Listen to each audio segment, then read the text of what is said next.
In a small town in western Sudan, where dusty streets came alive only with children's laughter and the smell of fried flatbread at dawn, lived a boy named Abdullah, but everyone simply called him Abdu. His house stood beside a tiny market where every morning the vendors opened their tents, laying out spices, vegetables, and colorful fabric. The school was only a 7-minute walk away. Abdu loved that path. He ran down the familiar street, hearing neighbors greet one another, little kids chasing a ball, and roosters crowing as if they were late for their first lesson in life.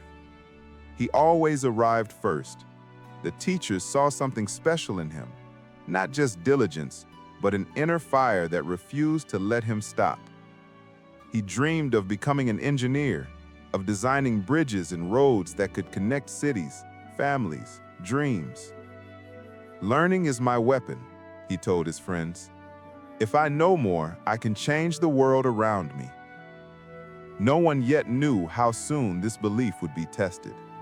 Summer in Sudan is hot and heavy.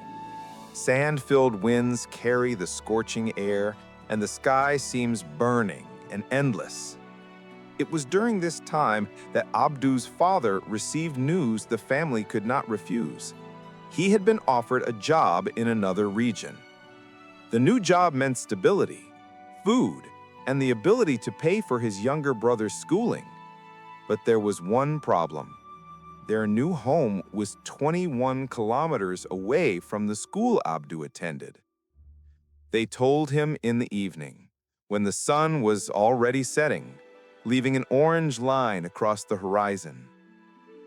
"Abdu, we are moving," his father said quietly. "It's better for all of us." The boy stayed silent, staring for a long time at his notebooks, at the neatly written formulas, and the drawings of bridges. He knew what the new village looked like: poor, remote, with no school nearby. His mother gently placed her hand on his shoulder. "You can transfer to a closer school." But he shook his head. "I started here, I will finish here." His mother wanted to argue, but in her son's eyes, she saw that same determination that even the heat of Sudan could not break. The road to the new village was long. The truck jolted over bumps. The children pressed against each other to avoid falling, and bags of belongings swung on ropes. Abdu's new home was modest, a small adobe brick hut with a roof made of metal sheets. Around it, barren lands, low bushes, and sparse trees. On the first night, Abdu couldn't sleep for a long time.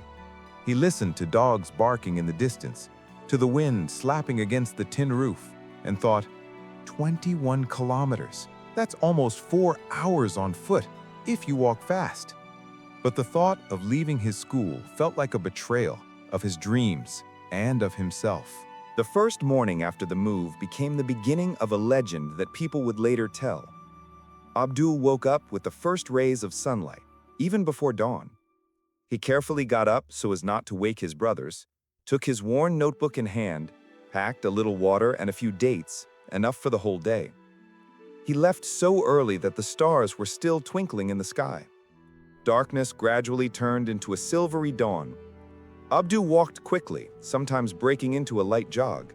The sand crunched under his feet, the wind whipped at his shirt, but he didn't stop. He arrived at school after 3 hours and 40 minutes. The math teacher raised his eyebrows in surprise. "Abdu, you got here so early. How?" The boy just smiled and said, "I just walked a little." After going through the day of lessons, he returned the same way, now under the blazing sun. It was like walking through fire, but he didn't give up.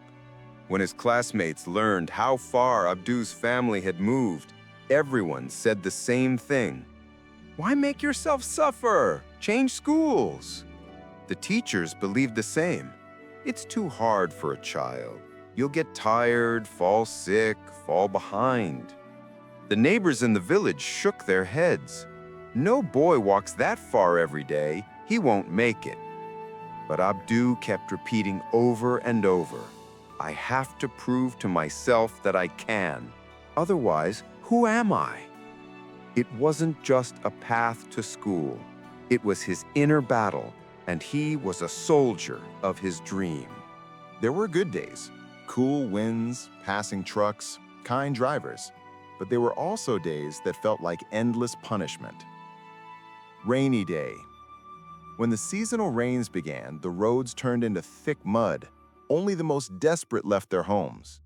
Abdu, he went out every time. His feet sank ankle deep, water soaked his clothes. Sometimes he slipped and fell, but he got up and kept going. Hot day. The temperature rose so high that the air seemed to shimmer. He walked, shielding his head with his books. His water ran out within an hour, but he kept going. Tired day. Sometimes his body felt foreign. His legs ached, his eyes stuck shut, but he forced himself to move. He repeated like a mantra, "Every step is a step toward the dream," and he walked. Small miracles. People love those who don't give up, and gradually, the world began to help Abdu. One day, an old man with a donkey offered to give him a ride for a few kilometers. Another time, a truck driver stopped and said, "I see you almost every day. Hop in, kid." The teachers began leaving water for him in the classroom so he could recover. Classmates brought him fruit. Sometimes someone would wait for him along the way to walk part of the journey together. He began to understand his perseverance was like a light that drew others to him. Every evening, Abdul came home exhausted, almost falling, but he still opened his notebook and did his lessons. Sometimes his mother would sit beside him and gently stroke his head. "You shouldn't suffer like this, my son." And he would reply, "I'm not suffering, I'm growing." In those nightly hours, under the light of the kerosene lamp, he felt that the journey was worth every effort.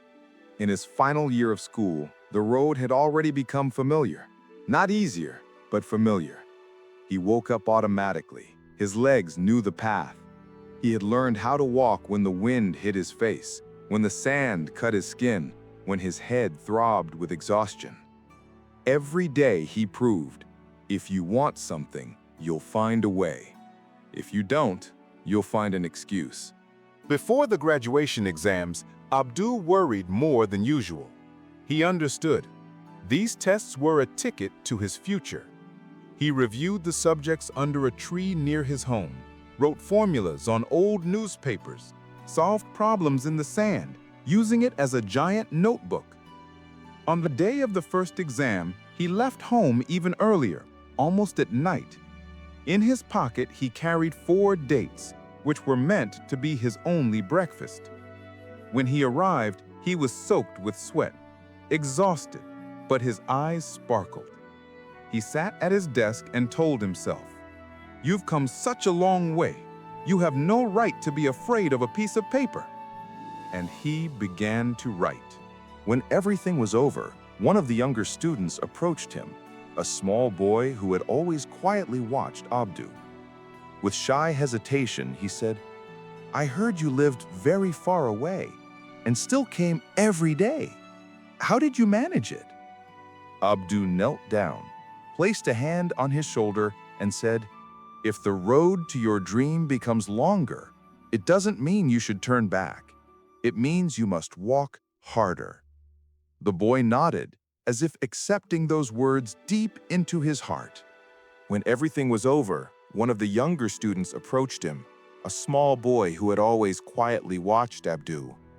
With shy hesitation, he said, "I heard you lived very far away and still came every day. How did you manage it?" Abdu knelt down, placed a hand on his shoulder, and said, "If the road to your dream becomes longer, it doesn't mean you should turn back. It means you must walk harder." The boy nodded, as if accepting those words deep into his heart. Abdu's story spread through the surrounding villages. Drivers, teachers, and students talked about him. He became a symbol of how perseverance can move mountains. People said, "This is the boy who walked 21 kilometers every day and still became the best. This is the boy who proved that impossible is just a word. This is the boy who showed us that a dream is stronger than distance." Abdu enrolled in an engineering college. He continued his studies, now in a city where the roads were paved and water flowed from taps. To him, all of this felt like luxury after those years. But even in this new stage of life, he remembered his journey. He remembered every scorching mile, every drop of sweat, every step that brought him closer to his dream. And every time he felt like giving up, he told himself, Thus, a boy from Sudan who had nothing but determination and strength of spirit proved to the whole world nothing is impossible. The impossible is only what we never even try to do. But once you take the first step, the world will make way.